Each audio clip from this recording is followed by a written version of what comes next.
Stres dengan macam-macam. Tapi sekarang nampak berseri-seri muka. Kenapa ya? Sahabat, ini rahsia tahajud. Lapang jiwa, tenang rasa hati. Tolonglah kita buka luas-luas pintu hati kita, hanya ikut. Kenapa? Sebab sebelum datangnya azan subuh, itulah me time kita dengan Allah. Kita selalu sebut, abang, Ahad jangan kacau, itu me time. Kan? Abang jaga anak-anak. Me time kita tu sebenarnya saat kita bersunyi-sunyian. Kita kejut suami pun kadang-kadang suami tak bangun. Aku je tahajud, dia tak ada pun. Kan, contoh sahabat-sahabat. Jawapannya sebenarnya itu peluang untuk kita bersunyi-sunyian dengan Tuhan kita. Jadi nak buat solat apa Ustazah? Kalau susah nak kunci jam 4 pagi, 5 pagi, cuba mulakan dengan 5.30 pagi pun okey dah. Sebab insya-Allah 5.30 pagi cuci diri, setakat yang perlu. Kalau mandi-manda tak sempat lah kot sahabat-sahabat, berwuduk kita, dapat 2 rakaat pun okey. Gaduh lagi. Ada ustaz kata kalau dah dekat nak azan subuh tak boleh tahajud. Silakanlah nak ikut pandangan ustaz tu. Ustazah tak kata dia salah, sahabat-sahabat. Tapi jangan tak buat 2 rakaat. So acik nak buat 2 rakaat tu niat tahajud ke, niat taubat ke, niat witir ke, 2 campur 1, silakan. Yang penting ada solat sebelum azan subuh. Faham sahabat-sahabat? Sebab solat yang itu dengan solat selepas azan subuh sudah berbeza. Apa bezanya? Sebelum subuh orang masih ramai tidur. Itu peluang kita bersunyi-sunyian. Merataplah dengan Allah. Sujudlah sedikit lama. Hati kita memberitahu Allah. Bercakap-cakap dengan Allah. Aku ada masalah ni ya Allah. Aku ada ujian yang sangat besar ni ya Allah. Aku mengadu kat orang pun orang tak boleh nak selesaikan.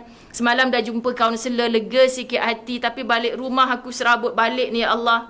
Sebab apa sahabat-sahabat? Sebab balik kepada diri kita sendiri, berdepan dengan apa ujian yang Allah hantarkan. Subhanallah. Jadi tahajud ni kalau kita belajar, terlampau banyak kelebihan. Antaranya subhanallah, wajah kita yang kusam dengan mendapat masalah itu, ujian-ujian yang berat itu, tiba-tiba orang datang, hari tu you cerita sangat tertekan, stres dengan macam-macam. Tapi sekarang nampak berseri-seri muka. Kenapa ya? Sahabat, ini rahsia tahajud. Lapang jiwa, tenang rasa hati. Orang seronok nak berdepan dengan kita. Kita pun tak adalah pasang ayat pengasih ke apa kan. Tapi orang suka nak berdepan dengan kita. Kerana apa? Aura ataupun kelebihan tahajud itu. Sebab disitulah peluang untuk kita bercakap-cakap dengan Allah pada waktu keheningan malam. Boleh ibu-ibu dirahmati Allah.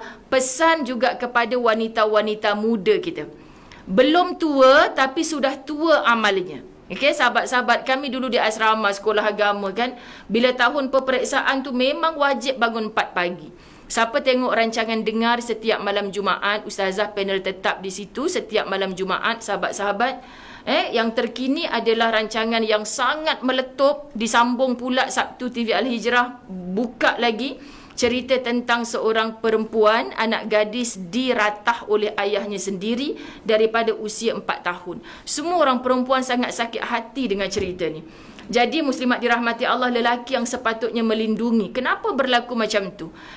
Saya yang paling menangisi, mereka ni mulia ya Allah, aku hina di sisimu. Kerana apa? Sebab saya ziarah Raudatus Sakinah sahabat-sahabat menjelang waktu asar. Kami sampai situ dalam 2.45. Kita buat syuting, interview kepada 2 responden. Minggu depan responden yang kedua yang kami interview tu kes sugar baby. Tapi dia dah bertaubat sahabat-sahabat muslimat. Kemudian saya interview tu sampailah menjelang azan asar setengah jam sebelum. Saya terkenang masa saya duduk asrama dulu. Subhanallah, wirid-wirid yang saya hafal dulu, ayat-ayat hafazan. Saya kata ni diorang ke? Ya ustazah, ada 38 orang, semua dengan sisi hitam yang berbeza. Tapi mereka ni bangun setiap hari pukul 4 pagi. Kita dah tersandar dah, malunya aku ya Allah. Tiap hari, termasuk Sabtu Ahad. Ya ustazah, tak ada cuti. Saya kata ada handphone tak ke diorang? Memang handphone haram terus. Jadi mereka bila masuk situ yang sebab rosak kerana kekasih semua. Sebab kadang-kadang gangster datang kat situ sentiasa berpagar macam orang duduk dekat Juvana punya kes lah, sahabat-sahabat muslimat dirahmati Allah. So 4 pagi bangun, Isnin Khamis mereka wajib puasa sunat. Macam manalah kita tak rasa Tuhan, dek kerana sisi hitam mereka, engkau pilih mereka untuk melakukan perkara demikian.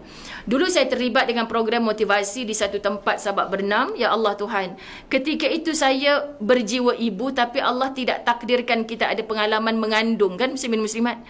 Tapi saat saya belai, lepas program Qiyamul Lail pukul 4 pagi, salam semua dengan ustazah masa tu, kita usap ubun-ubun. Kamu umur berapa sayang? 14 tahun. Kamu 15 tahun. Kamu 16 tahun. Di situ menempatkan semua anak-anak gadis yang mengandung luar nikah.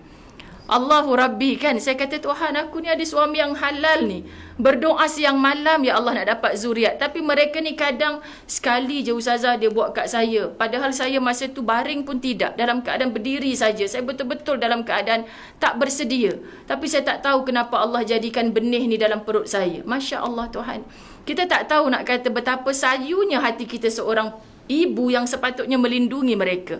Okay, tapi bila Allah letakkan suasana itu, mereka dapat bersujud di tengah malam, keheningan malam muslimat. Kan kita ni yang konon baik daripada dulu sampai sekarang, kita rasalah bolehkah kita istiqamah bangun pukul 4 pagi?